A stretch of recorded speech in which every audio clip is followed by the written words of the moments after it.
Ces derniers jours, j'ai lu beaucoup de choses sur moi et sur mon contenu. Bamileke vendu, pion de la France, esclave de salon, Bami Port, français camerounais, gars qui travaille pour la France. Toujours les mêmes à critiquer le Cameroun pour insulter le pouvoir, attaquer Paul Biya, etc., etc. Franchement, mes frères, mes sœurs, il n'est pas question pour moi de faire un concours de punchline avec qui que ce soit, ni encore moins d'injures. Je veux juste que vous compreniez une chose. Mes vidéos ne sortent pas de la colère ou de la haine. Elles sortent d'un constat posé froidement, chiffre en main, après 43 ans du même régime, du même homme au pouvoir et du même logiciel politique. Au Cameroun aujourd'hui, on est dans un système verrouillé que les observateurs classent désormais de régime autoritaire. Le Democracy Index de The Economist note le Cameroun à 2,56 sur 10 aux côtés des pays où personne n'ose même parler de démocratie. Ensuite, regardons la vie des Camerounais. Après plus de 40 ans, plus de 10 millions de Camerounais vivent sous le seuil de pauvreté. Plus de 20%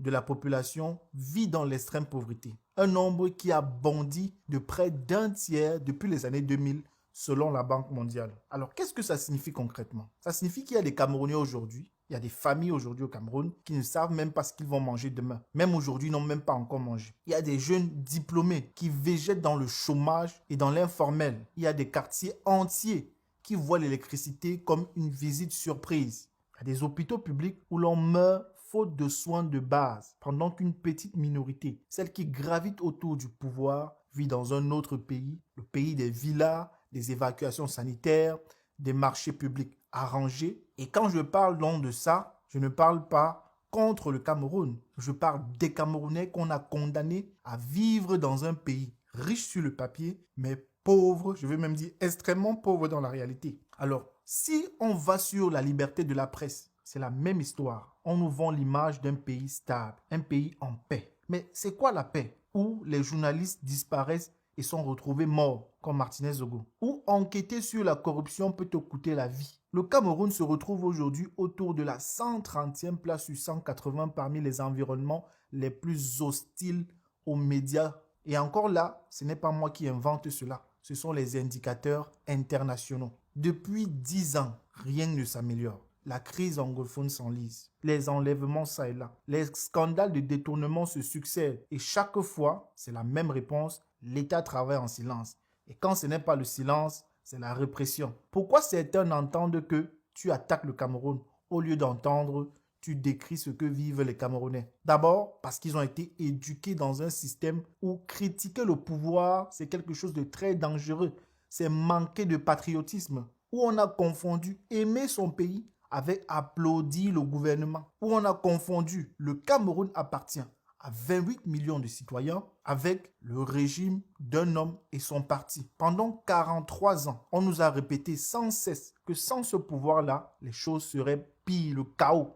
Résultat, beaucoup préfèrent fermer les yeux et insulter ceux qui parlent au lieu d'affronter la réalité. Si après 4 décennies, tu es encore obligé de fuir ton pays pour aller étudier, te soigner, travailler. Le problème, ce n'est pas la diaspora qui critique, c'est le système qui bloque. Et puis, il faut comprendre qu'il y a une vraie stratégie politique derrière ces accusations permanentes. Ces accusations permanentes de haine du pays. Parce que si tu arrives à faire croire que toute critique, c'est une trahison, tu n'as plus besoin de répondre sur le fond. Tu n'as plus besoin d'expliquer pourquoi un président de 93 ans garde le pouvoir dans un pays où 80 ou 60% de la population a moins de 25 ans. Tu n'as plus besoin d'expliquer pourquoi les élections sont verrouillées, pourquoi les opposants sont écartés sur la base de prétextes fallacieux. Pourquoi les réformes structurelles n'arrivent jamais? Il suffit simplement de dire, regardez, ce sont des aigris, des vendus bamileke, des endocolons, des porcs, les frères du village qui veulent détruire le Cameroun, qui parlent mal du Cameroun.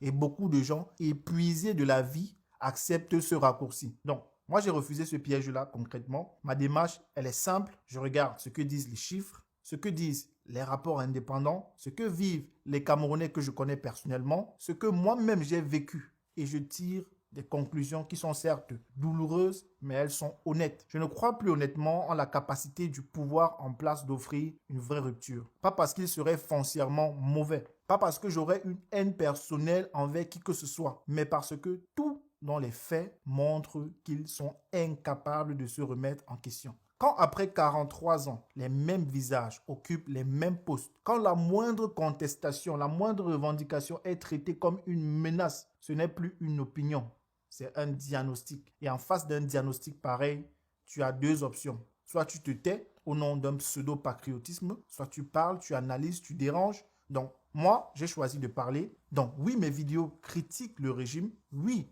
elles remettent en question le système de Biya. Oui, elles déplaisent à ceux qui jouissent et profitent de ce système. Mais je le fais justement parce que j'aime ce pays, parce que je crois que les Camerounais méritent mieux que ce qu'on leur sert depuis 43 ans. Parce que je crois que la loyauté envers un peuple passe avant la loyauté envers